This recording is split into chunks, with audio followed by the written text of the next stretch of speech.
Non, sur les polémiques, sur l'arbitrage, déjà, c'est toujours dommage euh, d'aller dans, on va dire, dans ce chemin-là.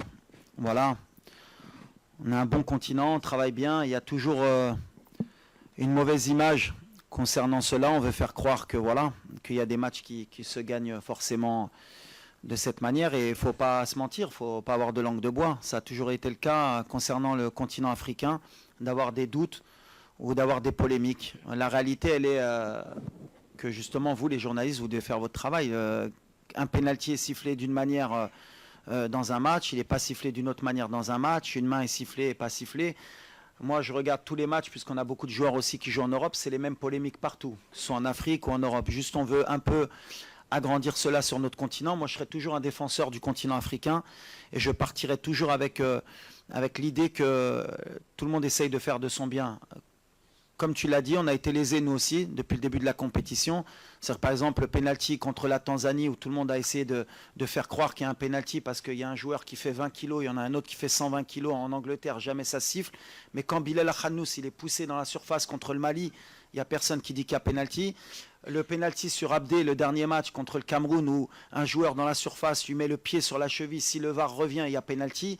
Le gardien qui sort sur Sebari qui lui met les 2 points dans la tête, c'est penalty. Mais comme par hasard, comme le Maroc est pays organisateur, mais bon, après j'ai l'habitude, hein, depuis la Coupe du Monde, on essaie de nous dévaloriser beaucoup de fois sur ce qu'on est en train de fournir.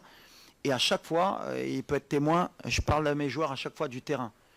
Nous, la seule manière dont on peut parler, c'est sur le terrain, c'est gagner nos matchs. Et jamais vous m'avez entendu après un match, même quand on s'est fait éliminer en Côte d'Ivoire, parler de l'arbitrage. On assume, on avance et on retravaille. C'est l'objectif. C'est, comme j'ai dit, voilà, il faut aider l'arbitrage, il faut aider les joueurs, il faut arrêter d'avoir toujours cette sensation d'être lésé. À un moment donné, comme j'ai dit, quand on bat le Cameroun, qu'il n'y a qu'un tir, il n'y a même pas un tir cadré dans le match, voilà, il faut à un moment donné revenir sur le principe que voilà, il y a une équipe qui a mérité de gagner, c'est tout. Et si c'était notre cas, je dirais à mes joueurs, on ne parlait pas, on se concentre sur le terrain et on espère que l'arbitrage sera à la hauteur demain pour les deux équipes comme elle a été depuis le début de la compétition. Mais ça après, nous on parle terrain, on parle football, je ne sais pas trop des choses que j'aime dire, mais tu l'as dit qu'on est une des équipes qui a été le plus lésée sur notre propre compétition à domicile. Et après c'est une question de communication. Aujourd'hui il y a des réseaux sociaux, il y a de la presse, vous en faites ce que vous voulez, il y en a qui vont être pro-Maroc, il y en a qui vont être anti-Maroc. Nous, l'essentiel, c'est de bien jouer au football.